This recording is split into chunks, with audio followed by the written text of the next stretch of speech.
Madrecita ayahuasca.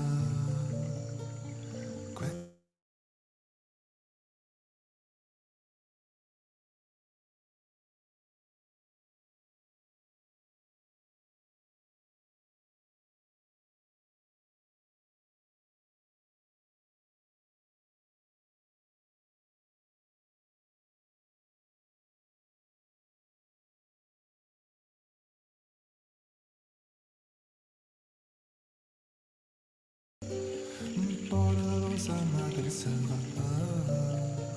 Spirititis limpia, limpia, limpia, limpia. Madre Selva, Madre Selva, limpia, limpia. Sana, sana, almacita. Soplar en el coronita, sana, sana, almacita. Soplar en el coronita, ilumina, almacita. Coronita, ilumina. Chacronita, regioncita, con colores de la tierra. Chacronita, regioncita, con colores de la tierra. Pinta, pinta, regioncita, grande maestra, ayahuasca. Bella araña de la noche, danza, danza con las estrellas. Bella araña de la noche, danza, danza con las estrellas. Danza, danza en la selva con las estrellas. Danza, danza.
Madrecita ayahuasca, cuentecitos cura, cura. Madrecita ayahuasca, cuentecitos cura, cura. Cura, cura, medicina. Ayahuasca, cura, cura.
a terra gira com o seu grande poder com o seu grande poder. Nosso Deus corrige o mundo pelo seu dominamento. Sei o que a terra gira com o seu grande poder com o seu grande poder. A terra deu, a terra dá, a terra tira. Homem, a terra cria, a terra deu, a terra há. A terra voga, a terra dá o que tirar. A terra acaba com toda má alegria. A terra acaba com o inseto que a terra cria. Nascendo em cima da terra, nessa terra de viver. Vivendo na terra, nessa terra de morrer. Tudo que vive nessa terra, pra essa terra é alimento. Deus corrige o mundo pelo seu dominamento. A terra gira com o seu grande poder com o seu grande poder. Nosso Deus corrige o mundo pelo seu dominamento. Sei o que a terra gira com o seu grande poder com o seu grande poder. Porque no céu a gente vê uma estrelinha.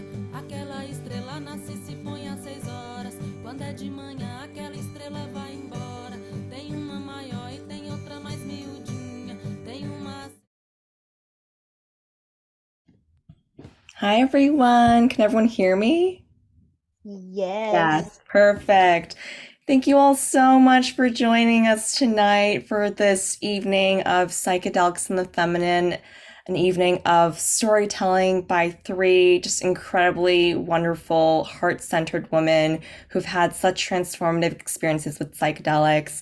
I'm your host, Jenny Chen, and I'm truly so honored to be able to hold this space for all of you tonight to engage in this way, and truly so much gratitude for all of you joining on a Friday night. I know I'm in Maryland and the weather is lovely, so truly so thankful for each and every one of you for choosing to show up for yourself and for us in this way. Just wanted to give a quick overview of what you can expect tonight. So this is roughly a 90-minute panel that'll be roughly 60 minutes of kind of 60 minutes of kind of just discussion questions, and then 20 to 30 minutes of Q&A. I will try my best to wrap things up at the 90-minute mark, but I've noticed with divine timing, sometimes things may take a little longer than expected. So if you do need a hop, feel free to. This is being recorded, so I'll be sending this out to everyone who's registered as well as everyone who's attending. So in terms of what else you can expect, I'll be kind of opening the container with a side tease, so a song by the lovely Yuanwa people that I've been practicing, and then we'll kind of dive into introductions of myself, of the panelists, and then go from there. So without further ado, feel free to just get comfortable in your seat and close your eyes if it feels right. And just take a few cleansing breaths to really ground yourself in this space. A nice inhale through the nose. And then a deep exhale out of your mouth. And as you breathe in this way, bring attention to the way your body feels as you're seated here. Really ground into your sit bones and notice the weight, the heaviness that brings your attention back to this present moment. Because at the end of the day, this present moment is all we have. And the more that we can bring love, compassion, and presence to each and every moment, the more we're able to really be alive and lean into all of what brings joy to being a human here. So please sit back, relax, and enjoy this song that I will sing for you.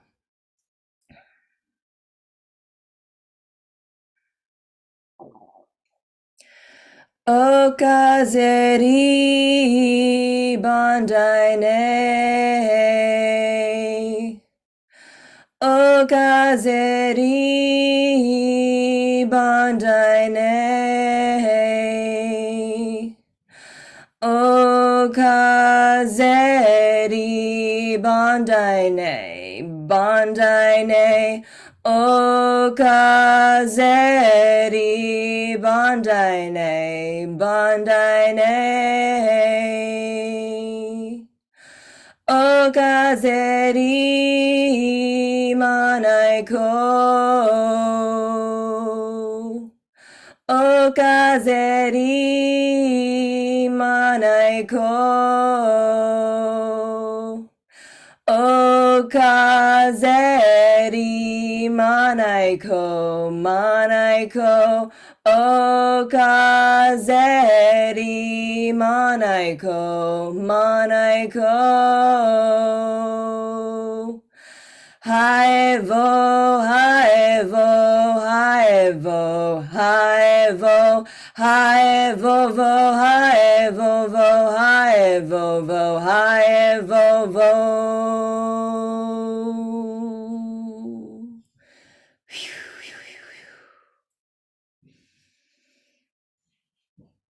You may gently blink your eyes open and come back to this space. Thank you all so much again for joining me in this beautiful container for this lovely evening. For those of you who don't know me, my name is Jenny Chen. I'm a psychedelic guide and ceremonialist.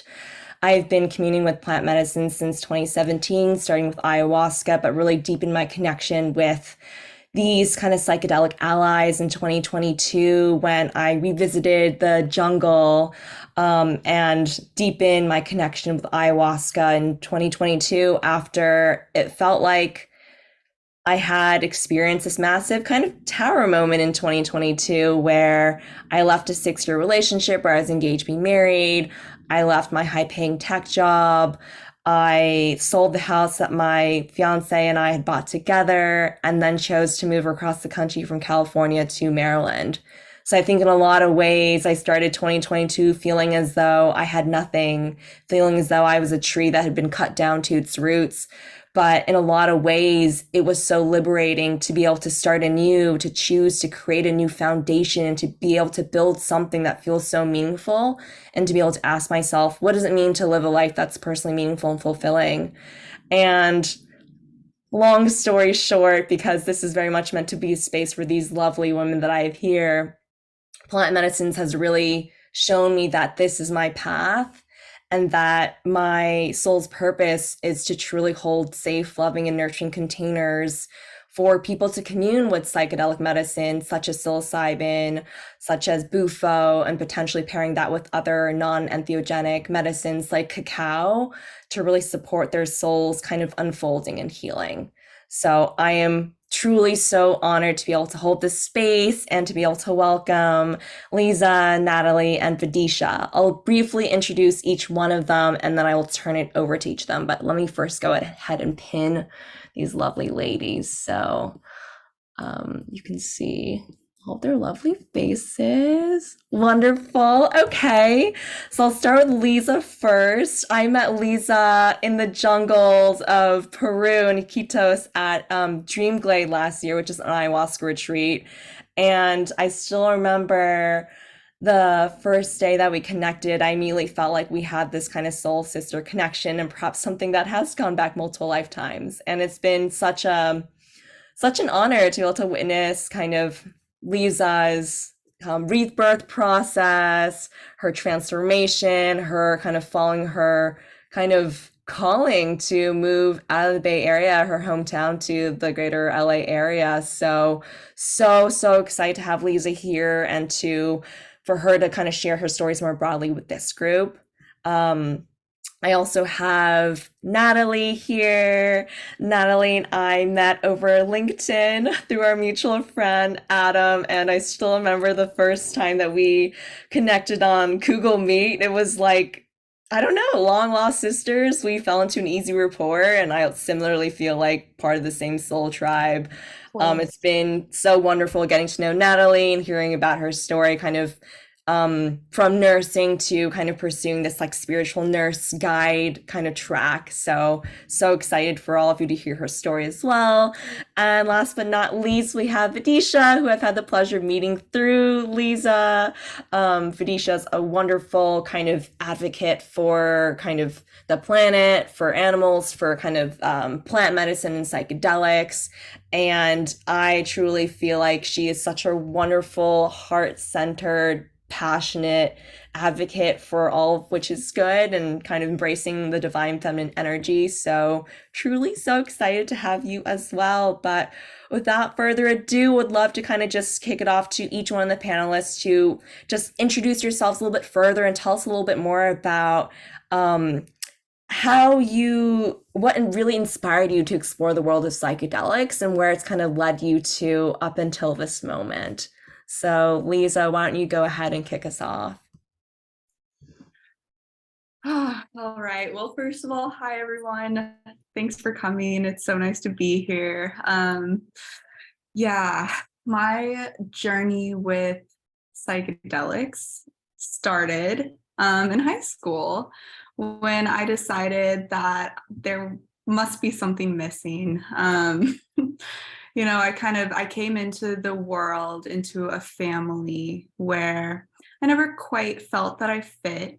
There was a lot of disconnection and dissociation, and not a lot of space for exploration of my inner world, right? Like that was something that I had to really sacrifice in order to fit in and belong.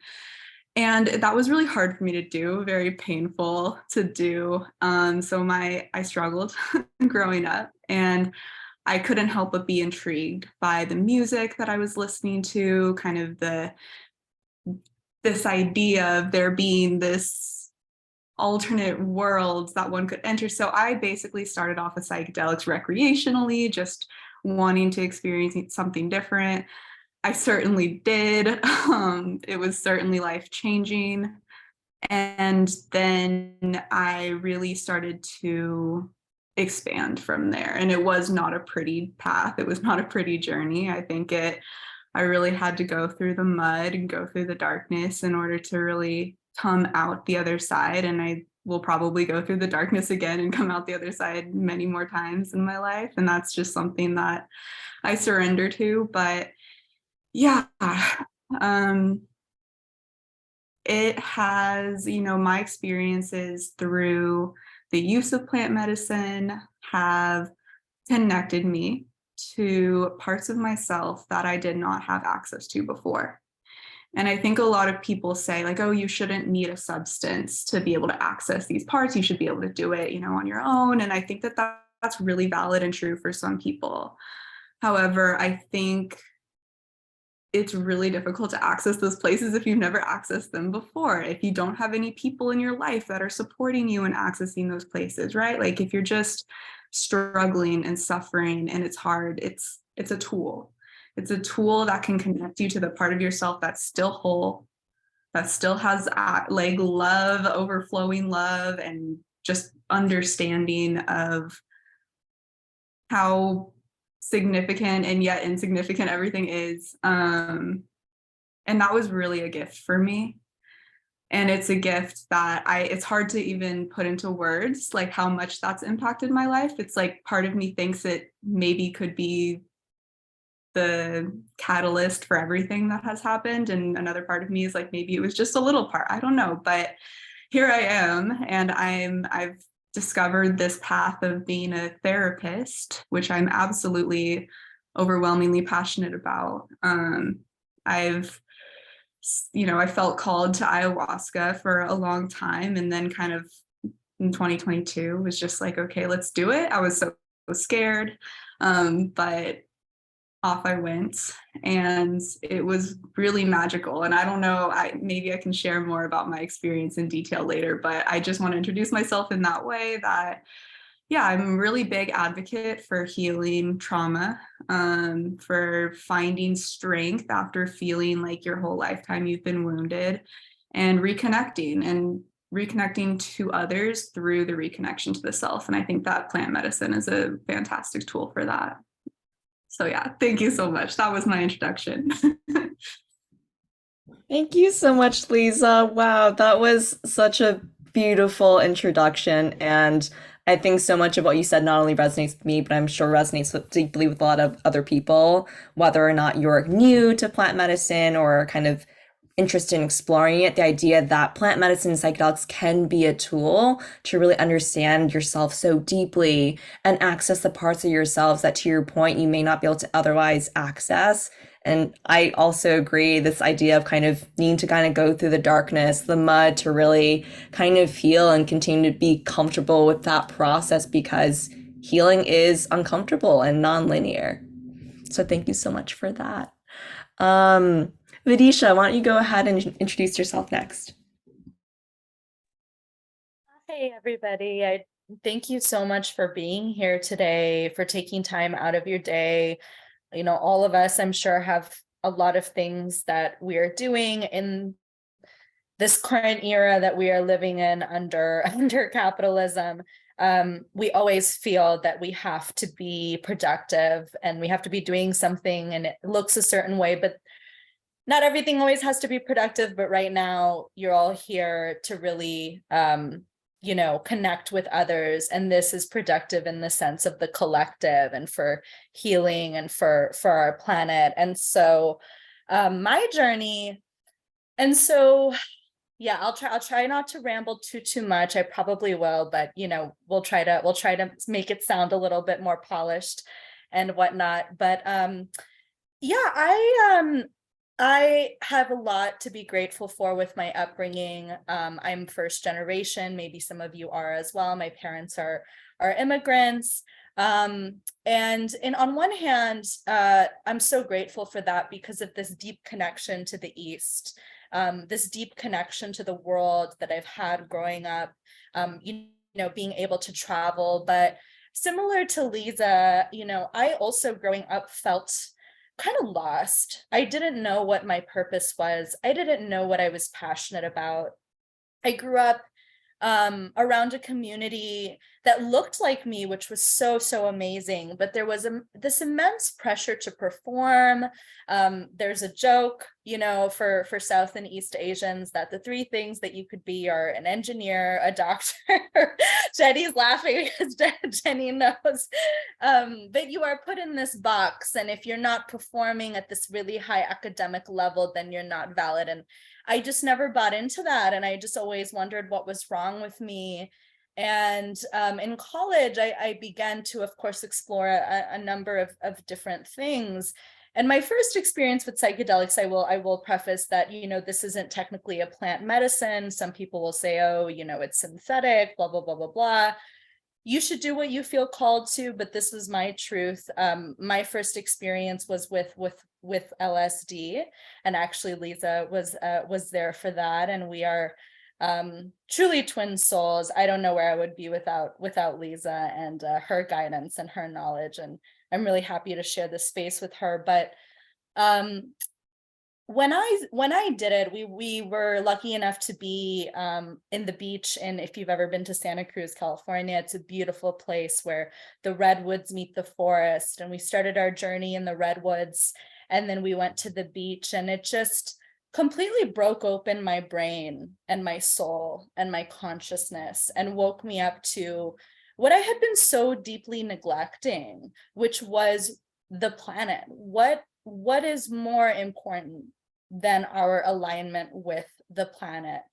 Nothing. There is nothing that's more important. And we have been distracted in this society by materialism, by external achievement. And of course, we all need a place to live, we all need clothes. It's not that, but it's this excessive materialism, it's this excessive resource consumption and focus on a lot of things that actually are literally leading us to our destruction. And Psychedelics completely rooted me in my purpose, which is to be just one of many advocates for our planet, and opened my eyes up to just diving deep into the oppressive systems that run our world. And this is a very difficult thing to sit with, because it's almost as if there's no end to the oppression sometimes and to the darkness.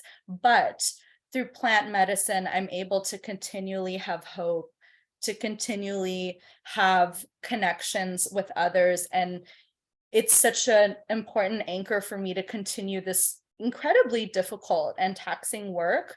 But there's nothing else I would rather be doing. There is nothing else that my soul, my being is here for, other than to try to be an advocate for animals, people, and the planet.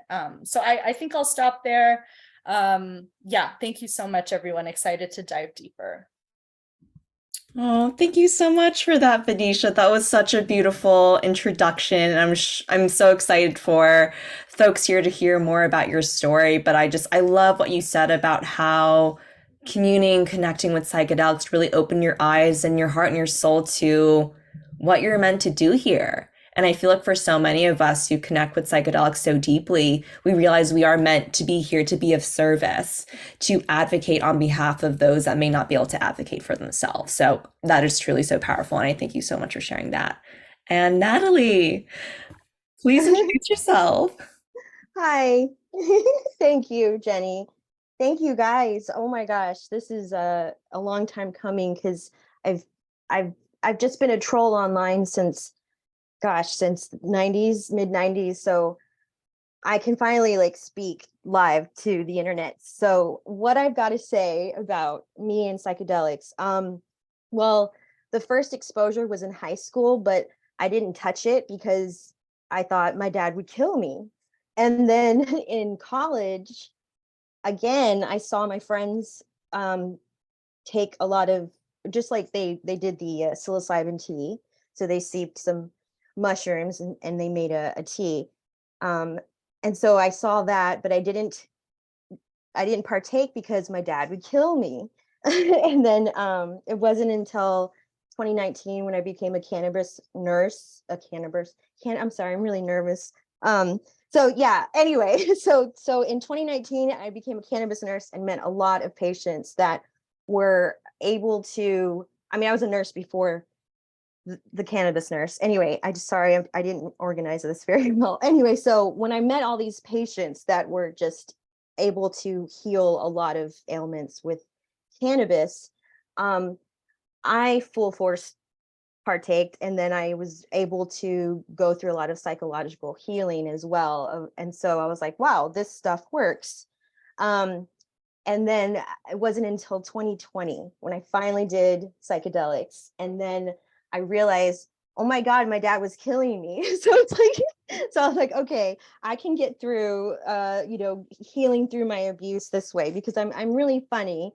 But the reason why I'm funny is because I've been writing forever, because I was muzzled forever. It was like we needed to appease my dad in the house. So it created this crazy troll in me that I secretly have been developing over my lifetime. And now I'm like, okay, I can be a voice for the neurodivergent people who have PTSD and ADHD and all that stuff, who can't really do this stuff like what I'm doing right now. But I'm pushing myself because I too had the awareness from my year of awakening, which was last year, 2022, that I have a mission, and it's to be the voice for people like me who have a hyperactive central nervous system and have a hard time in life because of their abuse, and how I coped through it. And as a nurse, I don't advocate for the recreational use of psychedelics, obviously, but I do like to educate I like to educate of all the current trials that are happening, so that people who are nervous about this, or who think I might be crazy, like my family who thinks I'm crazy for doing all this, so that they can rest assured there are scientists, researchers, doctors that are looking into this for ethical reasons, and it's going to be helpful and beneficial in a way that we're all used to with pharmaceuticals, I think. So that's my take on it, is that I have a medical background, so a nurse for around 10 years. So I hope that I can tie that into the experiences I've had and the education that I've had with the research that I've had to do for writing and stuff. So, okay, I guess that's it. I will put it on mute. Sorry. Oh, thank you so much, Natalie, for your beautiful story. I really hear your passion coming across, and I also hear how like psychedelics has helped you really connect the dots around your experience and help you realize like every single experience challenge that you face has brought you here today to truly be a powerful and beautiful advocate, you know, for others who want to connect with plant medicine and psychedelics in a very intentional way. So thank you so much for sharing that. Um, I feel like from our three panelists, there's been a lot of themes. There's like been themes around like the interplay of like light and dark, this idea of like expanded consciousness, breakthroughs, a deeper understanding of the self and the place that each of us has in this very interconnected world and web. So my next question for our panelists is for each of you to share a particularly profound breakthrough. And this breakthrough can be, you know, dark or light, and what it meant to you, and if appropriate, how you've been able to really like integrate it into your life. Because I'm sure, as each of our panelists understand, like these experiences with plant medicine can be incredibly transformative only if we choose to carry that energy with us forward into our lives and make intentional efforts and really kind of integrate daily practices to kind of physicalize the things that we have experienced, either like visually, emotionally, or otherwise. So, Vidisha, would you like to kick us off here? Yes, it is really hard to choose one, because I feel that I've had so many transformative experiences and they've all just been so valuable. But I mean, I'll speak for myself that while this realization happened over, you know, a period of time, I very much accredit psychedelics, and I think I want to just really quickly go back. You know, Lezah said that some people will say, why do you need a substance to access this? You should be able to access this. I'm personally Indian, you know, and from India, we have meditation, we have yoga, and I have reached some really deep states in meditation. I think I'm a big advocate for it. I practice every day. I think it goes hand in hand so well. With that said, and of course, if some people don't feel called to psychedelics, they don't feel called. There's no reason to force. But as somebody that has reached really deep states of meditation, and that is so valuable and incredible, I still don't think that it is a replacement actually for psychedelics. I think both have such immense value.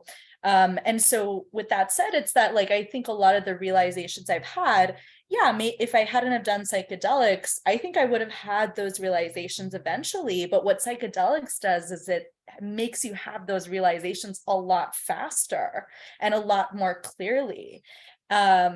And so for me, what was, I think, the most profound with psychedelics was it led me to practicing veganism.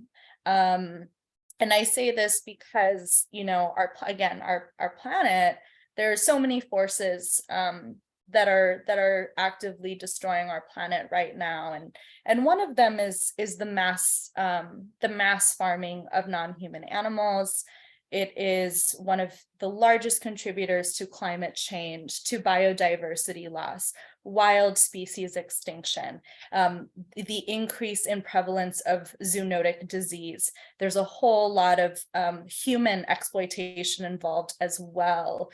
And of course, there's many things, you know, fossil fuels, all these things are contributing. But for me, when I did psychedelics, the most profound realization I had was that we are all connected, all beings, all humans. We are all part of this earth. We are one large ecosystem. And one of the biggest problems is that because of this idea, whether it's, between human beings or between human and animals, this idea that someone's life is more valuable than another's is why our planet is in the crisis that it's in. And for me, it really led me to practicing veganism, because I'm in a position to do so. And I say this not to, attack anybody or to shame anybody, but just to really invite you to think about it. And to, my intention is to only share this message with love. And, if we can talk more about that, but this led me to be an activist. I was a professional activist for 3 years, raising awareness about this. Now I'm in graduate school and I'm going to be studying different climate justice, environmental justice, and animal protection movements, because more than anything, we need unity between people, unity between species, if we are going to preserve our planet for ourselves and for our future generations. And so I think psychedelics help me live more in line with my values. It helps me literally in my professional life. It's given me so much clarity on what this planet needs. And it's about unity. It's about connection. It's not about seeing ourselves above anybody else, but to realize that we are all connected, all of us. And there is so much division that has been sown into us, whether it's between gender, whether it's between race, whether it's been between sexuality. And overcoming these barriers and these divisions is the key to our healing, to individual, collective healing. And this is what psychedelics shows me repeatedly and deepens my because it's very hard to face the really ugly truths of the world. And I think sometimes, as I'm a huge believer in psychedelics, but there are some people that will use it simply to escape and not actually to transform. But if you use it to transform and you go in with that intention, I really don't think that there's a lot that's more powerful, that's going to really have the collective awakening that we need in this world. And it's already happening. I mean, look, all of you are here. You are here because you're being called to something higher. You are here because you are called to increase connection. And I just want to thank Jenny again for organizing this space, because she is being called to be a guide. I'm being called to be an activist. Lezah is healing people's, minds, body, and souls. Natalie, you are helping to reconnect people with plant medicine. And I don't know the rest of you, but I just want to say it's already happening and it's all connected. So that was kind of a ramble, but I hope that made some sense. Oh, thank you so much, Vidisha. That was so well put. I love that psychedelics and plant medicines have repeatedly called you to walk the path of veganism, to walk the path of advocacy, for realizing and sharing so broadly and so bravely that we truly are all connected and that we're meant to walk alongside each other without these power dynamics. And that resonates with me, especially as a plant medicine guide, knowing that I'm not necessarily supposed to teach someone how to connect, but simply be a vessel and a partner alongside someone's journey. So appreciative of you, Vidisha. Lezah, would you like to share next? Yeah, okay. Well, I have to go straight to my ayahuasca experience. Without a doubt, that experience was, I got everything that I was hoping to get and more from it. My first ceremony, so I did 3 ceremonies over the course of a week. My first ceremony, I had a very light, gentle experience. My whole body underwent this kind of shaking and shivering. And if anyone's familiar with any somatic nervous system work, that shaking is the release of kind of fight, flight, freeze response in the body. So I was just really intrigued by that. I was really curious. The next morning, I was so sick. I was just throwing up. I could barely move. I was so weak. I was feverish. I was like, what is happening to me?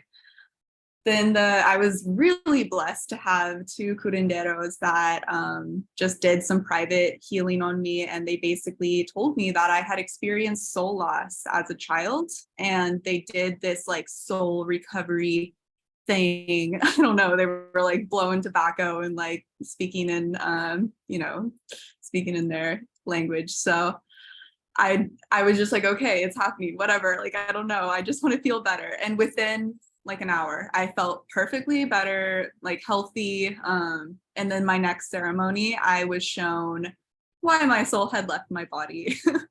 So it was hardcore. It was intense. It was painful. I spent probably like an hour purging, crying over my bucket, just clutching it, not really sure what was happening, but knowing that I was really like releasing years and years of trauma, of rage, of shame, of just like, there was just so much. It was totally overwhelming, and the kind of visualization that I have of that is of someone giving birth and in labor, and they're just screaming and crying and sweat's dripping on their face. But like, there were just these spirits around me, and talking about ayahuasca is trippy, obviously. So hopefully I don't lose anyone, but like there were just these spirits around me with their hands on my back, just like there with me as I was kind of releasing this all. And there was this moment, because it was scary, it was hard. I was like, oh my God, what's happening? And then there was just this moment when I kind of just heard this voice come from within myself that goes, this pain is going to set me free. And I just fell back. I just collapsed into grief. And I just grieved. And I experienced myself as a small infant, just crying, wanting my mother, wanting to be held, wanting to be loved, and no one's coming. And I was just grieving. And it was like, oh my God, I've been holding this grief for so long. And I've been trying to avoid feeling this my entire life. I've been chasing after anything and everything so that I am not here with this little tiny infant inside of me that is so helpless and so scared and so alone. And I dropped right into that place, and it felt so good. I know that it seems like that would be a really horrible experience, but it was so beautiful. And it was just like I had given birth to myself. It was that feeling of like this pain is worth it. Like, this is my healing right here, is just connecting with this part of myself that I've exiled so long ago, and loving her and being with her and hearing about her life. And basically that entire ceremony just cycled through all of these different experiences of my life, all of these different feelings, lots of, personally in my story, a lot of sexual abuse. So a lot of releasing of that, and a lot of releasing of shame around my family and some of the relational dynamics. It was a tough one. I was really scared to have my third ceremony after that. I was like, that was amazing, but I don't know if I can take it again. But I went for it, and my intention was just to experience love, and that is exactly what happened. And it was the most beautiful experience of my entire life. Like, truly, I was held by everything, the jungle, the mother nature, God, like all my ancestors were there, like my dogs that had passed away were there, like I was just held by like every loving entity in the world. And it was like flowing in and flowing out, right? Like there were people crying that I could hear, and I was just like sending love, like it was just like, love is it, like I've got it, and I saw my parents as children. And I think that's really, to kind of sum it all up, I think that the greatest teaching of psychedelics for me has been about grief, and been about surrender, and the intergenerational flow of grief and trauma. because I've held a lot of pain around my relationship with my parents. And in my experience with ayahuasca, I saw this never-ending chain of pain that was passed down, and how much I loved them and how much I had compassion for them and compassion for all of my ancestors, even the ones that have done great harm, and how important it is to really grieve. So I'm doing my dissertation, I'm in my PhD program, I'm doing my dissertation on surrendering to grief, right? Because in that moment of just pain, it was like, no, this pain is the healing, right? Like when I surrendered to it is when I kind of had that breakthrough. And it's really hard to do that. You know, it's really natural to resist pain. We don't want to feel pain. I literally just today can tell you 5 examples of me resisting pain. Like, it's so hard to turn towards pain and go like, yes, hello, it's me, it's you. Like, what wisdom do you have for me? Like, what's hurting?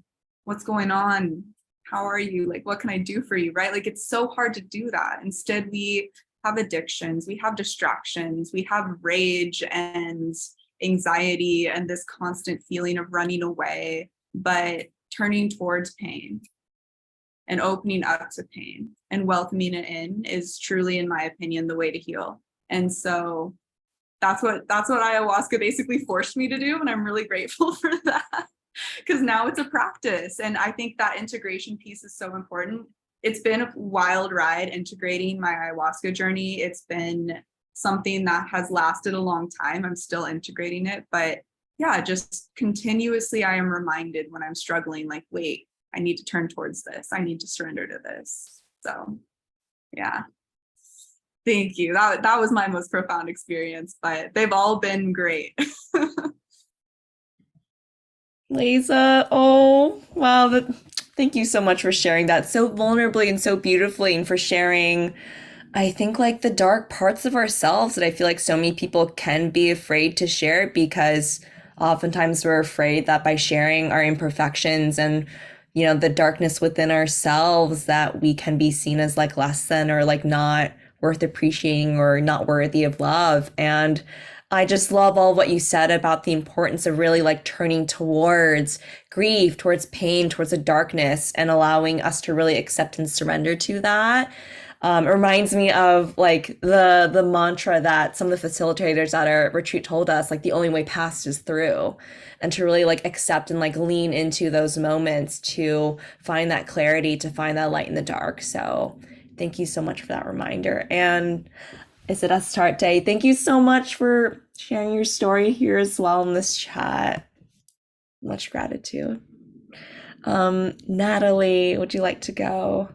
Yes, yeah. I guess my experience is mostly with psilocybin mushrooms, and it started in 2020 with one large trip. I knew from a decade of researching, I would want to always start with a larger dose, because I assumed with such a heavy hyperactive central nervous system, I'd need that much of a calm down, I guess. That's what I told myself. So I did 3.5 grams. And it that trip was, I can't even describe it. It was gnomes, garden gnomes all over me. It was, let's see, like galaxy nebulas that I could see with my eyes closed and open in the sky. It was just so overwhelmingly, shockingly beautiful, and something I thought, okay, a psychiatrist would say that I made up all these images, but how? And so I what happened was, when I came out of my first trip, I just tried to rationalize everything to some scientific reasoning to why I could see these things. So I was taking a lot of joy out of it. So I tried again in 2021, and that was more of microdosing therapeutic. I tried that with like the Fadiman, my book, the Fadiman method. And I did it just for 4 weeks, and it took away my migraines like that.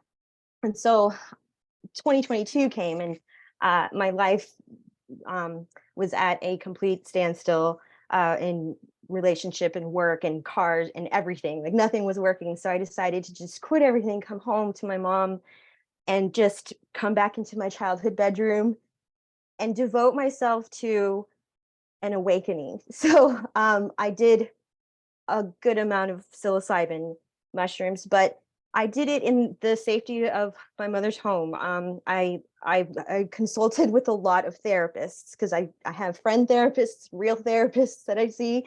So I'm not like advocating to do this, but I thought it was necessary because the amount of trauma that I experienced in a childhood, and then having now realized done to myself throughout adulthood.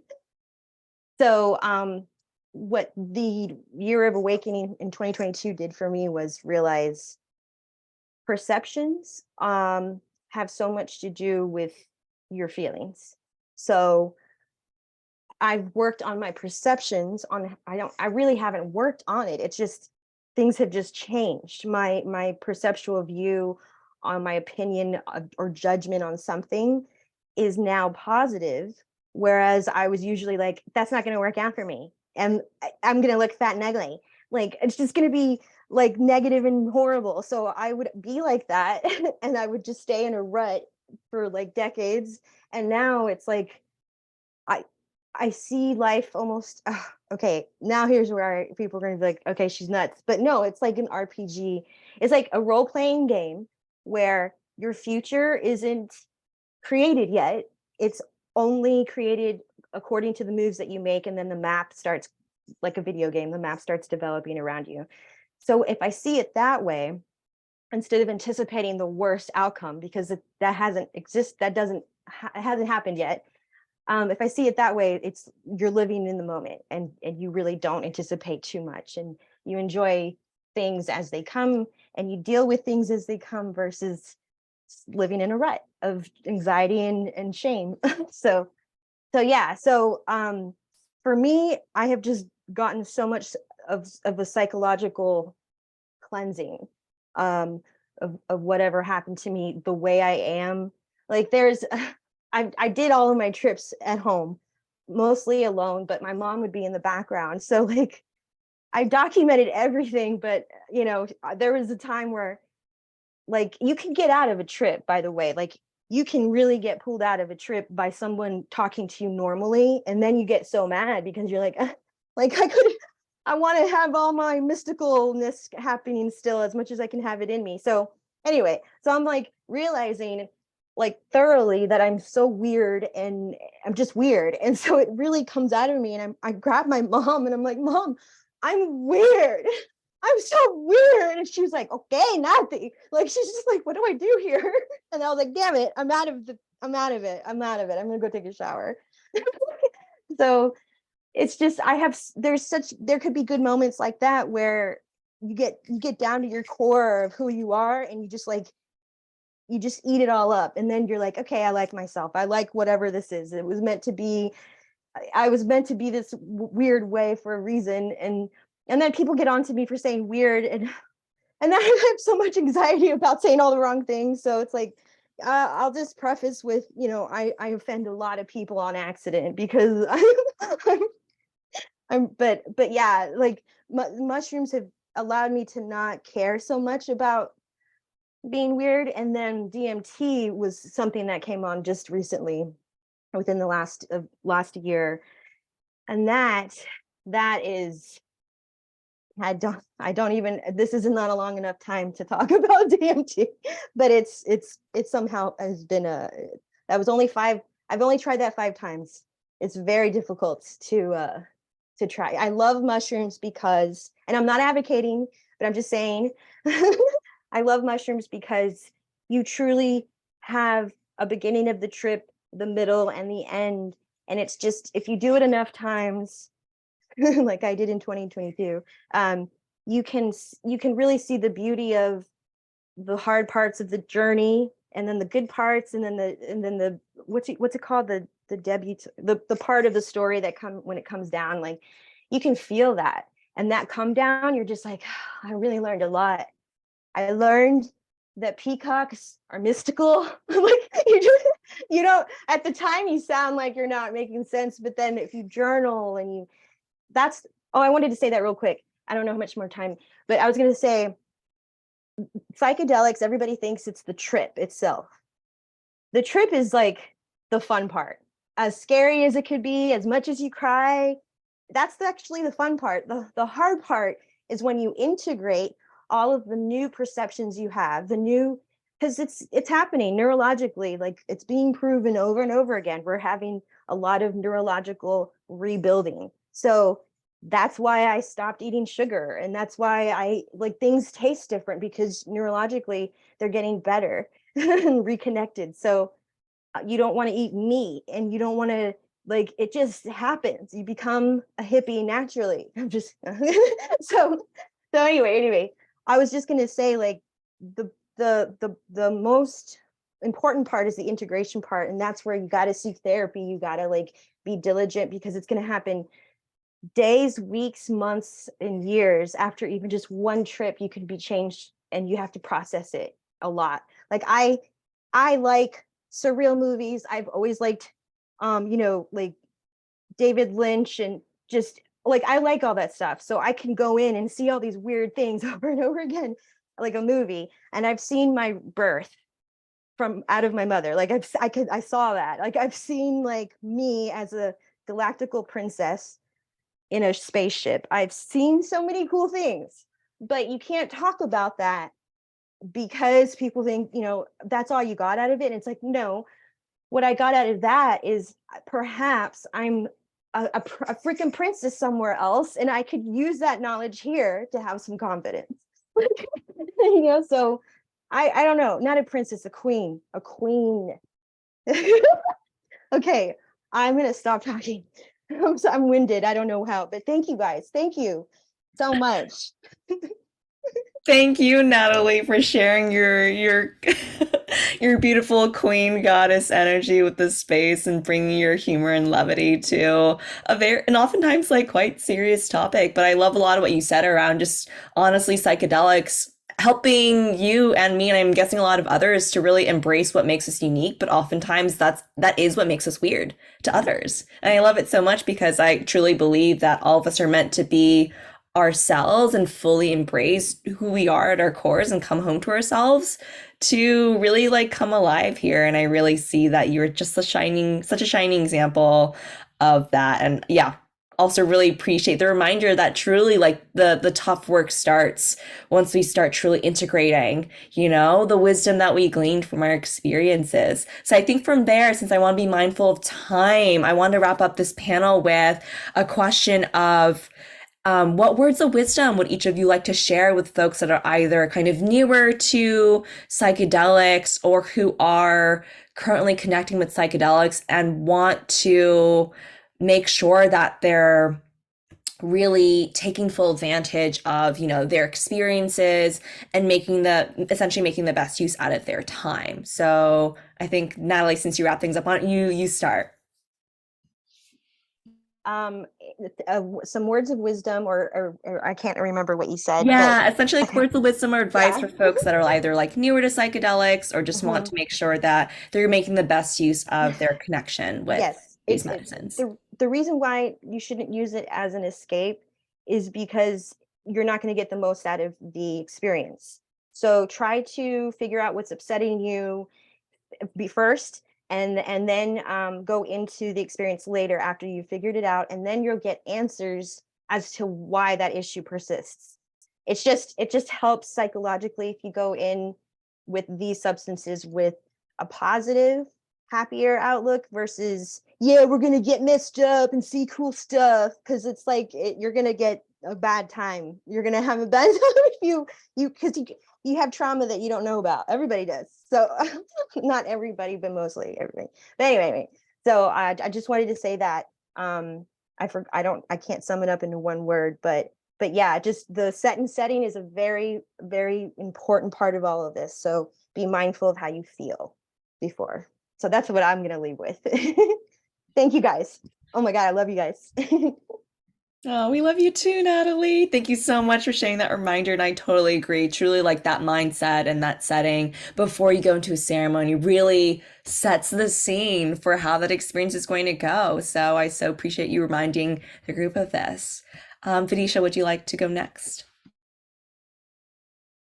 Yeah, and Natalie, I mean, I think I'm so glad that you said that because again, I've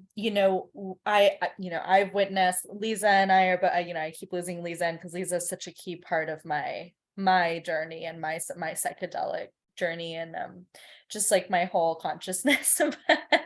I really want to emphasize what you said, Natalie, which is, yes, the trip, you know, always such an amazing experience, very transformative, can be so beautiful, but you're right that the work is really in the everyday because you can't take psychedelics every day. Wish we could, but that's not, and honestly, that's not how it works, right? Any kind of plant medicine, cannabis, psilocybin, DMT, you're supposed to kind of like take some space, then go into it, take some space, then go into it, right? Even cacao, even ashwagandha, like really like, much more mellow plant medicines, those aren't things that you want to be doing all the time because you need to take a little space and then go back. With that said, yeah, I think, and again, I want to go back to something that Lezah said, and I think I hope I'm saying this right, Astarte. I really hope I'm saying that right. How you were saying, breath work, and if you are ever, just know before you do psychedelics, just really sit down with yourself and be like, I am safe in my own body. If there is anything that happens, I will be able to figure it out. I will be able to move through it.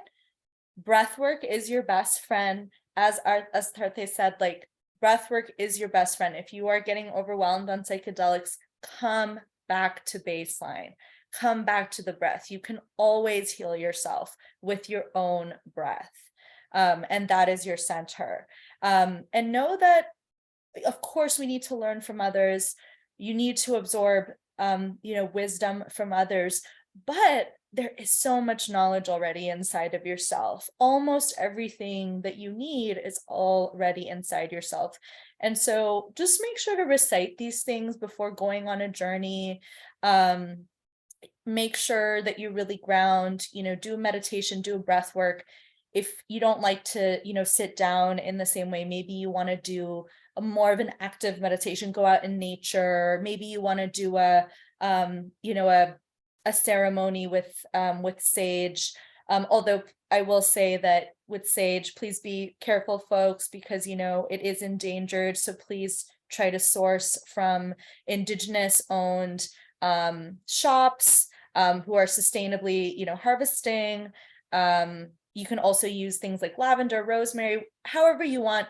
Do a ceremony. Make sure to recite these things to yourself. Breath work. Everything you need is inside of you.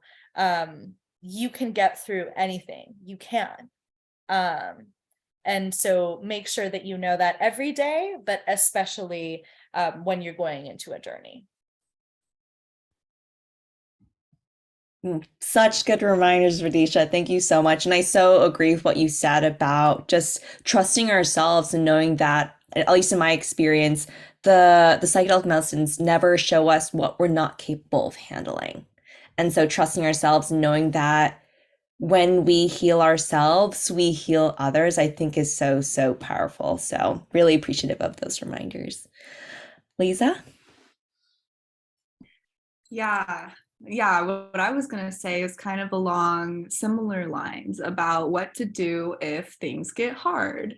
Because if you haven't picked up from my shares so far, it has not all been sunshines and butterflies. It has certainly been at times, but I've also gone through some dark things on psychedelics. I've had some trips that would be considered bad by like classical standards when I was younger, right? And I wasn't really, as experienced as I guess I am now. And now when I kind of go into any type of plant medicine usage, when hard things come up, I just feel so much more prepared and equipped and calm and confident about that experience. So I think maybe it'd be helpful to just share how I've gone from just like being super freaked out and like, oh my gosh, am I going crazy, to like, oh no, I've got this. And even, you know, being able to help others while I'm tripping, who, you know. So yeah, I would say that the biggest thing is that if you notice something is coming up, then become curious. I would say curiosity is a key word that I always try to remember. Whenever I'm finding myself afraid or emotional or angry or irritated in my regular life or in my, you know, psychedelic experiences, I try to remember like, what's going on right now? What am I experiencing? Where is this coming from? Where is this in my body? Right? Sometimes I'll be feeling really anxious and I won't know why. And if I can just think like, where is this in my body? I notice that my body is kind of clenched and turned in on itself. And that, you know, your body has so much wisdom if you can tune into that, and you can really ground yourself through your body. Yeah, I also really like to see the more difficult things that arise as almost these parts of myself that are needing my attention, almost like they're little children that live inside of me that have really struggled to be heard and struggled to get their needs met and have gone to extreme measures to get their needs met, right? Like I'm, you know, I could go into a few, but I've got some parts of myself that it's easy to think like, oh, this is really self-destructive. This is really bad. Like I really shouldn't be doing this. But when I can actually turn towards that and get curious and kind of see this as, this is a part of me that's in pain. This is a part of me that doesn't know how else to be heard, how else to be attended to, how else to be met without, you know, yelling or acting out or whatever it is. And seeing it, almost like personifying these parts of yourself, allows you to have so much more compassion. And compassion is key. Like having, like, your power is your ability to have compassion and love for yourself. So when painful things arise, instead of being like, oh shit, like I need to push this away, like I need to escape, I need to avoid, I need to fight it off, or I need to shut down, right? The fight, flight, freeze response that we sometimes have to pain. Just curiosity, that's the key word. Like, what's going on for me right now? Where is this coming from? When have I felt like this before? And you're going to connect the dots to your life experiences really quickly, especially if you're on psychedelics. And it's going to allow you to transform those scary moments to something that's really profound and healing. So that's my tip. And yeah, intention, like Natalie said, going in with an intention, that really makes a big difference. You know, like I said, my third ayahuasca ceremony, I was really nervous about having another intense trip. And so my intention was just show me love. I want to know what love is. I want to know what love is. And that's what I got. Like, it just, ask and you will receive, right? So just go in with intention and be confident that, like, literally just what they said. Ditto. Oh, thank you so much, Lezah. I love how you've all kind of built off each other. And I just want to highlight what you said about that curiosity, because I feel like it not only plays such a big role in ceremony in terms of moving through those tough moments, but I've noticed too in my day to day, like it's such a good way for me to kind of lean into my intuition as well and truly ask myself, like, what am I curious about? Like in those moments of confusion, like what sparks joy? You know, what is there to be learned in each of these moments? Like, what is life or this experience trying to teach me? And I so agree with you in terms of bringing that compassion and that love and that care to the parts of ourselves that we've abandoned, or the parts of ourselves that we've intentionally or unintentionally hidden away or have been so ashamed of. And I think it's truly like that love and that care that helps us truly get in touch with all of who we are and integrate those parts into our kind of whole self. So really appreciative of that. So I would like to open the floor now to questions from all of you. We have about, I think, 20 minutes before I want to take some time to wrap things up. So if you do have a question, feel free to raise your hand or type it in the chat so I can either call on you or just read the question out loud. Does anybody have questions?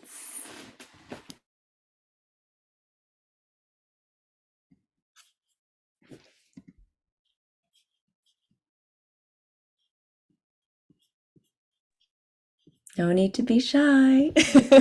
I can also come up with questions as well. Really I was quick, just trying to think one. as Mhm. people are like, I just have a really quick tip that I just discovered that maybe not everyone knows. Lezah knows. I've like told her this like 3 times. So thanks, Lez, for listening to me again. I just want to say for folks who don't already know this, with psilocybin specifically, sometimes it can, just give you some nausea, and that is part of the journey, and that's part of the discomfort. You're going to have that, but one way that you can really reduce that is you want to weigh it out, get a scale if you don't have one yet. It's really important to dose it well, because if you take too much, it may not be what you want. If you take too little, it may not be what you want. So really get a scale, chop it up, put it in, soak it in some lemon juice for 20 minutes. Maybe some of you know this trick already, but I just did this recently. It came on stronger, it came on faster. I had less nausea because the lemon really breaks down the psilocybin. And so if anybody, whether you're experienced or you're just starting out, this is a tip I wish I had personally known, and it actually will make, however much you have last longer. And so I just wanted to share that tip really quick, maybe as some folks are thinking of questions, because I personally wish I had known sooner. I knew about that. I've been on Reddit for God, way too long, since it started. So anyway, I knew about the lemon tech, but because I'm just so, the way I am, I'm like, oh, you know what? It's citrus. It's just citrus. I'm just going to like take all of my mushrooms dry and then just like down a glass of OJ. And that has worked too. I don't, so it could just be, and I fast. So I made like this, oh gosh, I can't believe I'm gonna say this. I made a mushroom travel guide for my friends that I might just, patent. No, I'm just kidding. But it's like, there's upon the hour what to expect.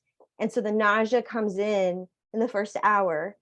But not everybody gets nausea, because some people are like, I've got the greatest GI tract with all the great parasites and blah, blah, blah. But we're normal Western eaters. Like, we're going to eat all this fried food and stuff, like, so, and then everyone's gonna be like, I'm going to have my mushroom moment. And then they're like, bleh. So it's not, don't think it's the mushroom, it's our diet. So, so yeah. Okay.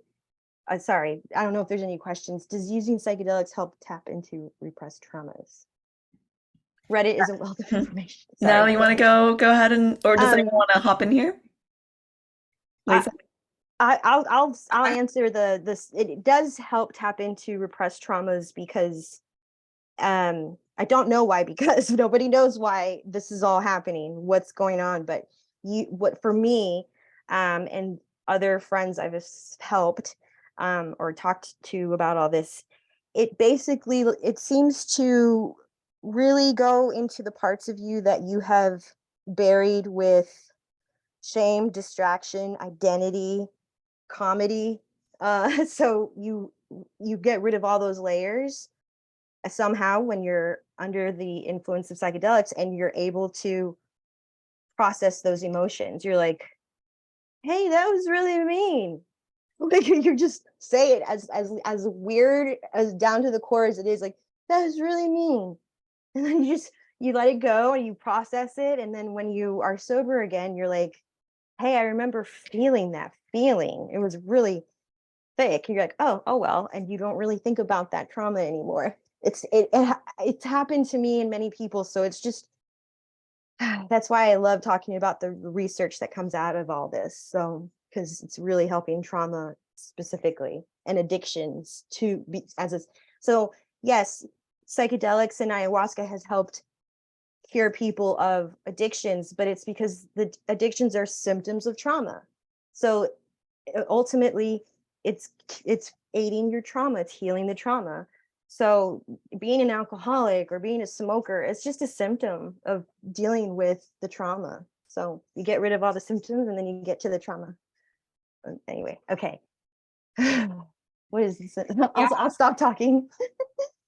I'll just add on to that, kind of from a neuroscience point of view. The way that our trauma memories get stored is a little different than regular memories. So the memory, without getting too into the jargon, and also because like my brain probably can't fully recall it perfectly accurately right now, and I don't want to say anything wrong, but it goes into your implicit memory, hopefully.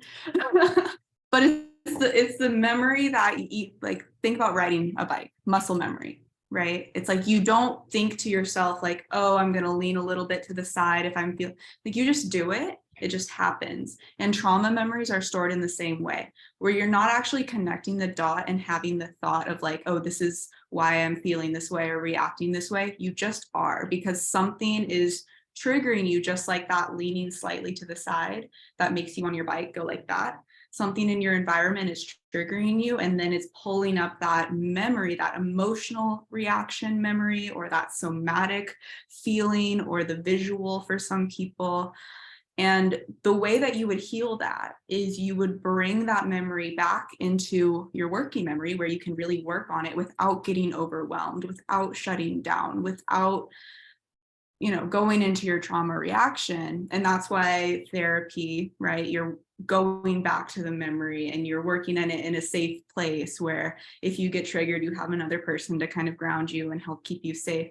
And I think psychedelics kind of works in a similar way, where it's allowing you to kind of access those memories, but preventing that trauma response. So you can kind of actually see the memories and see all of the pieces that have been so fragmented and kind of pull them all together and go, oh, this is what happened to me.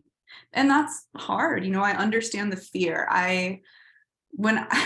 Some of the things that came up that I completely didn't even think about as being traumatic when I was experiencing my ayahuasca journey, I was like, oh my gosh, like that's still in my body, like that's still with me. Like little things that don't even seem that traumatic, right? Like just as an example, when I was like 5, I had this horrible ear infection, right? Don't even think about that as traumatic. But when I was on ayahuasca, I just felt that feeling. And I was like, oh my goodness, like that was so scary for me to just be trapped with this intense pain inside my head. And it's just like, wow, like all of these layers that build who we are and build kind of our nervous systems and our bodies. It's really beautiful, but it can be scary. But I think that's kind of the science of why it can be helpful for trauma healing. But I do encourage people to have a guide and to do it with someone that they trust. I think that that's really important if you're going into your first, second, third, right? Like if you're new to it, find guidance, find someone that can be there for you, that can support you, that can ground you. That's so important. Sorry, I wasn't reading everyone's. You're good. Thank you so much, Lezah. Vidisha, go ahead and answer. I know Brian has a question about what advice would you give to someone who knows they want to work with psychedelics for both spiritual growth and a career with psychedelic assisted therapy, but their parents are completely against them and see psychedelics as drugs and refuse to resolve their repressed traumas. I will say this is also something that I'm working through, but Vidisha, take the wheel. Yeah. No, and definitely please, Jenny, afterwards. I really want to hear from you as well. I think Brian, first of all, thank you so much for asking that question, because, my parents love them, but yeah, they are, they've done so much for me and I never want to take that for granted. And they are good parents, but they are very much not on a journey of really expanding and healing. And and again, Lezah and I kind of struggle with this a lot and talk about this a lot. It's like, it's so hard when you're on this journey and the people that brought you into this world are not. And what I'll say is, my parents are totally straight edge. I mean, they do caffeine, but I mean, that doesn't really count. And I completely respect that. And I completely respect their choices. But they very much are people that see things as black and white. And I think, Brian, that sometimes we have to do what we know we have to do. And it's not always going to be in alignment with our parents, with our friends. And if you're feeling called to it, take that chance. You are here to grow. You are here to expand.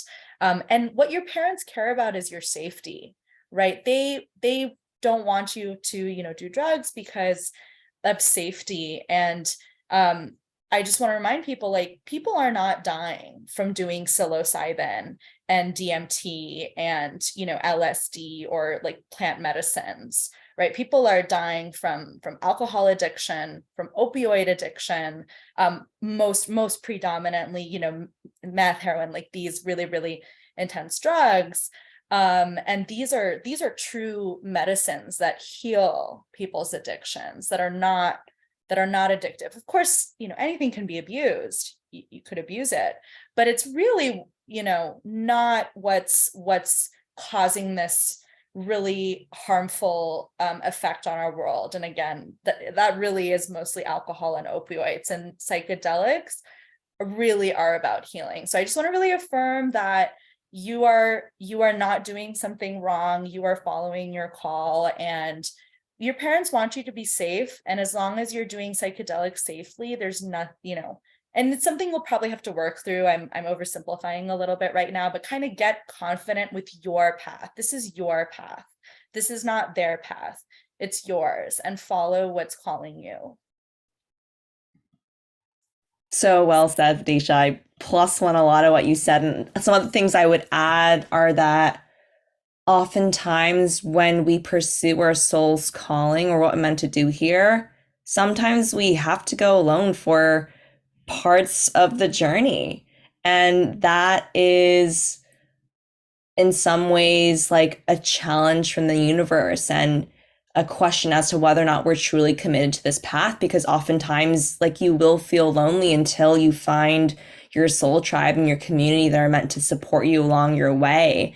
And something else I'll add too is that, like my parents honestly don't really know what I'm doing, but what I have been able to show them is that through my personal growth, by coming home to myself, by connecting with these medicines, I've become a lot lighter, a lot brighter. I just feel like I am like this source of like regenerative energy and like love. And even if I don't explicitly tell them what I'm doing, I feel like they've been able to slowly, like over time, see the change and the growth and the transformation in me as a result of my connection to these plant medicines. And I hope that one day they will have acceptance of what I do, but I have come to terms with the fact that they may not understand, and that's okay. Because I've realized, at least for myself in a lot of life, like understanding is not a prerequisite to acceptance. It can be sometimes, but as long as that acceptance is there of yourself, of others, then I feel like things usually work out well.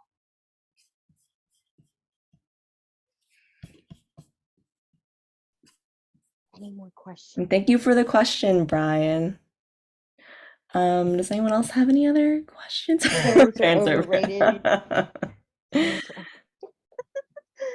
What I learned is codependency. My God, like when you come from trauma or just toxic communication, narcissistic abuse. Sorry, that's the best way to put it. If you come from narcissistic abuse, the codependency is it's disgusting.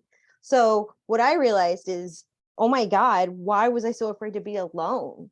Why couldn't I go to the doctor's office without a mom or sister? Why couldn't we go to, so just, you see that when I see that in families, I'm like, oh man, yeah, that's just a symptom. But now I'm like such a loner that I just can't believe that I'm okay traveling. I can go to Japan alone. I can do things alone, but I always thought I needed someone with me. But now it's like, I can just meditate and visit places I've seen when I tripped.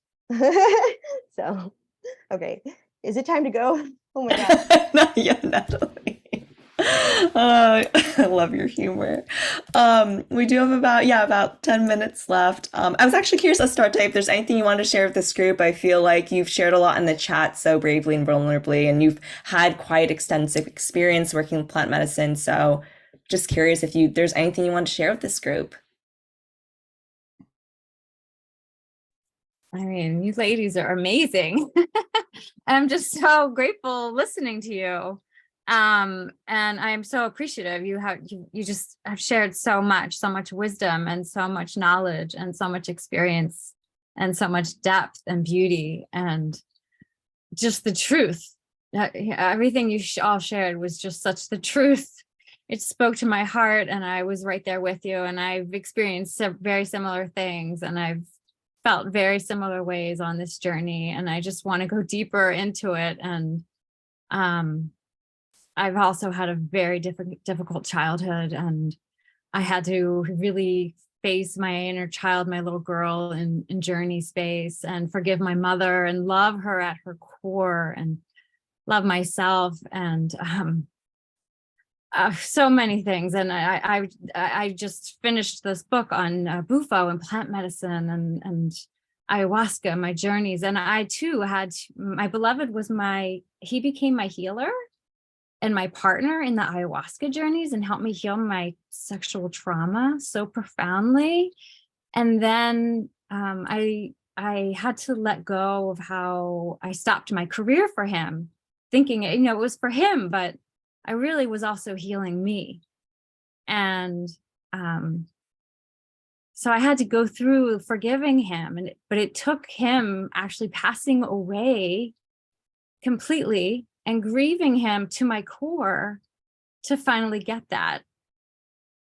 And, so I've grown so much, and I only want to live in my heart, and I only want to help women now and couples. And, I'm still a Tantra girl, but I do it from a heart place. And I just want to be around more women, and I'm just so grateful for you creating this and bringing these beautiful women here. So thank you. Thank you so much for sharing all that. Truly, thank you so much, Astarte. And I just so reminded of what kind of Lezah mentioned about grief and how it's just so beautiful that you were able to really transform this grief into something so meaningful and capable of kind of just sharing that healing, and what you were able to kind of move through with others is just so beautiful. And Astarte, I see you and I see your beauty and your just divine feminine energy. So thank you so much for being here.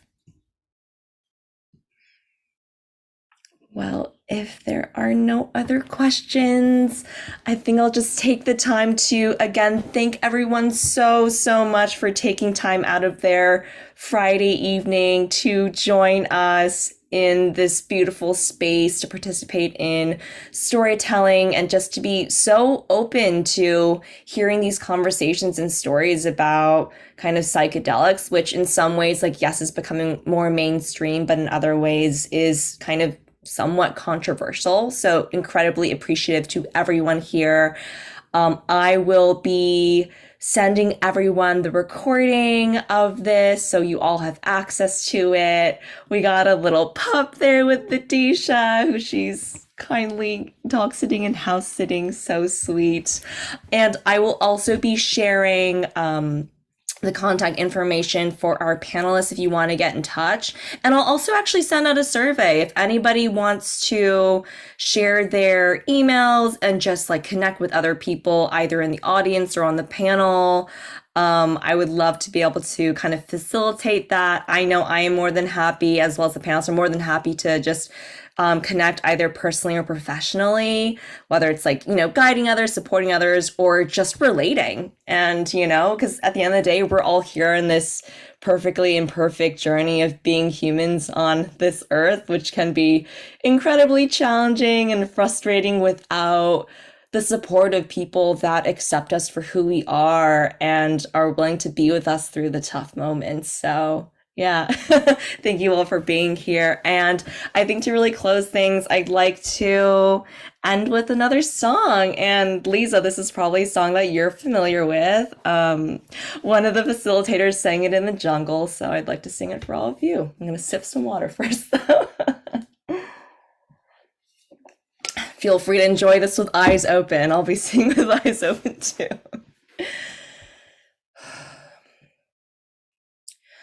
Om Bhurбhuvah Tatsavitur Varenyam Bhargo Devasya Dhimahi Choyo na prachodayat Om Bhurбhuvah Tatsavitur Varenyam Bhargo Devasya Dhimahi Choyo na prachodayat. I am light, guiding our way home. I see light, essence of our soul. I am light, in my heart I know. We are light, together we are whole. Om Bhurбhuvah Tatsavitur Varenyam Bhargo Devasya Dhimahi Choyo na prachodayat. Om Bhurбhuvah Tatsavitur Varenyam Bhargo Devasya Dhimahi Choyo na prachodayat. I am light, guiding our way home. I see light, essence of our soul. I am light, in my heart I know. We are light, together we are home. Home, Arkaya Namaha, Arkaya, home, Arkaya Namaha. Thank you all so much for joining us tonight. This is truly was so awesome. special. Truly Love such a you. special evening. And I don't know, I'm very grateful again for all of you. And I hope that we can all connect again soon, whether it's virtually or in person. Also, would love to hold more panels like this to connect folks in the space. I feel like there's so much opportunity to really get to know each other, to support each other, to lift each other up, whether it's kind of feminine energy, masculine energy, or like the synergy of the two. So I have a lot of masculine energy, by the way. So it's welcome. Thank you guys. Love you amazing. guys. Yes, thank you all so much. If you want to come off mute and just say bye, you know. We can Thank all you go so ahead much. and do Everyone, that. huge thank you to Jenny for doing this. Jenny, it's so clear that you're going to help heal so many people and you're going to help connect people. So let's just all say a big gratitude to Jenny because Oh, Yay, thank made you. this happen. thank you all Thank you so so much. And thanks Well, I everyone guess for that the wraps up our evening. I guess I'll say bye, everybody. Thank you again Bye so for now, much. everyone. Jenny. Thank you so Bye. much. Thank you so Love you much. Thank you guys. all. Bye. Have a great night. Have a good night. Awesome. Bye.